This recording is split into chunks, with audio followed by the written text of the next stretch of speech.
સોમનાથના સાનિધ્યે સૂર્યકિરણ air શોનું પણ rehearsal કરવામાં આવ્યું। ડેપ્યુટી સીએમ હર્ષભાઈ સંઘવીએ મંદિર પરિસરનું નિરીક્ષણ કર્યું।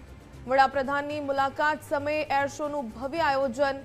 મંદિર પરિસર ઉપરથી વાયુસેનાનું ખાસ રિહર્સલ યોજાયું। આકાશમાં એરફોર્સના વિમાનોએ દિલધડક કરતબ કર્યા। પીએમ મોદીના આગમનને લઈને તંત્ર સજ્જ બન્યું। આકાશી માર્ગેથી મંદિર પર પુષ્પ વર્ષા કરવામાં આવશે। અરબી સમુદ્રના કિનારે વાયુસેનાનું ભવ્ય રિહર્સલ યોજાયું। ગીર સોમનાથ પંથકમાં ભારે ઉત્સાહ જોવા મળ્યો। 75 વર્ષ પૂર્વે લોખંડી પુરુષ સરદાર વલ્લભભાઈ પટેલ દ્વારા અરબી સમુદ્રના ઘૂઘવતા મોજાના જળ હાથમાં લઈને એક સંકલ્પ કરવામાં આવ્યો હતો સોમનાથ મંદિરનો પૂર્ણ જીર્ણોદ્ધાર કરવાનો।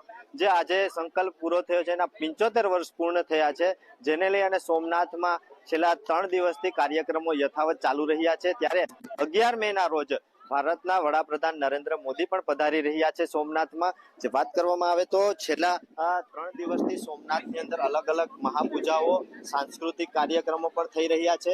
સાથે વડાપ્રધાન નરેન્દ્ર મોદી 11 મેના રોજ સોમનાથ મંદિરે જે દર્શનાર્થે પધારી રહ્યા છે, ત્યારે તેમના સ્વાગત માટે એક સૂર્યકિરણ શો પણ એર શો યોજાવાનો છે। સાથે હેલિકોપ્ટર દ્વારા સોમનાથ મંદિરની ઉપર પુષ્પવર્ષા પણ કરવામાં આવશે।